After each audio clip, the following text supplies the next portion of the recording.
Bomb blast ಕೆಂಪುಕೋಟೆ ಬಳಿ ಆಗೋದಕ್ಕೆ ಮುಂಚೆ ಹಲವರನ್ನ ನಮ್ಮ ಸರ್ಕಾರ ಬಂಧಿಸಿತ್ತು.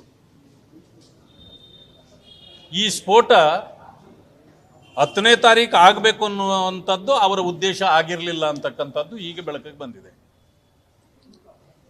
ಅವರ ಉದ್ದೇಶ ರೆಡ್ ಫೋರ್ಟ್ ಹತ್ರ ಅಲ್ಲ, ಅಯೋಧ್ಯೆಯಲ್ಲೂ ಮತ್ತೆ ಬೇರೆ ಬೇರೆ ಸ್ಥಳಗಳಲ್ಲಿ ಇಡಬೇಕು. ಅದು 26ರ ಸಂವಿಧಾನ ದಿನಾಚರಣೆಯ ಅಂಗವಾಗಿ ಇಂತಹ ಸ್ಫೋಟಗಳನ್ನು ಬೇರೆ ಬೇರೆ ಕಡೆಗಳಲ್ಲಿ ಮಾಡಬೇಕು ಅನ್ನೋದು ಉದ್ದೇಶ ಆಗಿತ್ತು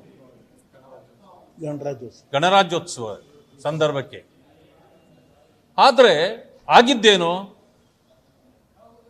ನಮ್ಮ ಬೇಹುಗಾರಿಕೆ ಎಷ್ಟು ಸ್ಟ್ರಾಂಗ್ ಇತ್ತು ಅಂದರೆ ಅದಕ್ಕೆ ಮುಂಚೆ ಇವರನ್ನೆಲ್ಲರನ್ನೂ ಕೂಡ ಅರೆಸ್ಟ್ ಮಾಡಿದರು. 2900 kgಯಷ್ಟು ಸ್ಫೋಟಕಗಳನ್ನು ಹಿಡಿದಾಕಿದ್ರು. ಇದಾದ ಮೇಲೆ ಈ ಡಾಕ್ಟರ್ಸ್ ಸಿಂಡಿಕೇಟ್ ಇದೆಯಲ್ಲ,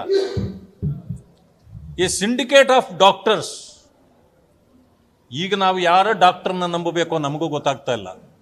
ಜನರ ಪರಿಸ್ಥಿತಿ, ಜನರ ಪ್ರಾಣ ಕಾಪಾಡಬೇಕಾದವರು ಜನರ ಪ್ರಾಣ ತೆಗೀಲಿಕ್ಕೆ ಹೊರಟಿರ್ತಕ್ಕಂಥ ಈ ಸಂದರ್ಭ ಬಾಂಬ್ ಬ್ಲಾಸ್ಟ್ ಕೆಂಪುಕೋಟೆ ಬಳಿ ಆಗೋದಕ್ಕೆ ಮುಂಚೆ ಹಲವರನ್ನ ನಮ್ಮ ಸರ್ಕಾರ ಬಂಧಿಸಿತ್ತು.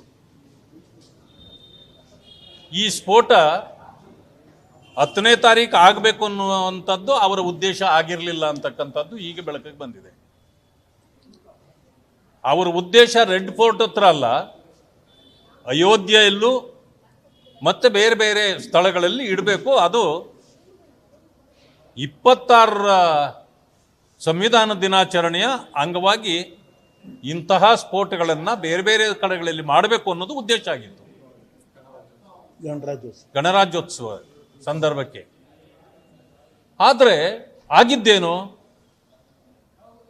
ನಮ್ಮ ಬೇಹುಗಾರಿಕೆ ಎಷ್ಟು ಸ್ಟ್ರಾಂಗ್ ಇತ್ತು ಅಂದರೆ ಅದಕ್ಕೆ ಮುಂಚೆ ಇವರನ್ನೆಲ್ಲರನ್ನೂ ಕೂಡ ಅರೆಸ್ಟ್ ಮಾಡಿದರು.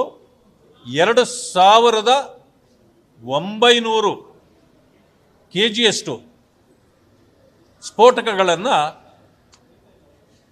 ಹಿಡಿದಾಕಿದ್ರು. ಇದಾದ ಮೇಲೆ ಈ ಡಾಕ್ಟರ್ಸ್ ಸಿಂಡಿಕೇಟ್ ಇದೆಯಲ್ಲ, ಈ ಸಿಂಡಿಕೇಟ್ ಆಫ್ ಡಾಕ್ಟರ್ಸ್, ಈಗ ನಾವು ಯಾರ ಡಾಕ್ಟರ್ನ ನಂಬಬೇಕೋ ನಮಗೂ ಗೊತ್ತಾಗ್ತಾ ಇಲ್ಲ. ಜನರ ಪರಿಸ್ಥಿತಿ, ಜನರ ಪ್ರಾಣ ಕಾಪಾಡಬೇಕಾದವರು ಜನರ ಪ್ರಾಣ ತೆಗೀಲಿಕ್ಕೆ ಹೊರಟಿರ್ತಕ್ಕಂಥ ಈ ಸಂದರ್ಭದಲ್ಲಿ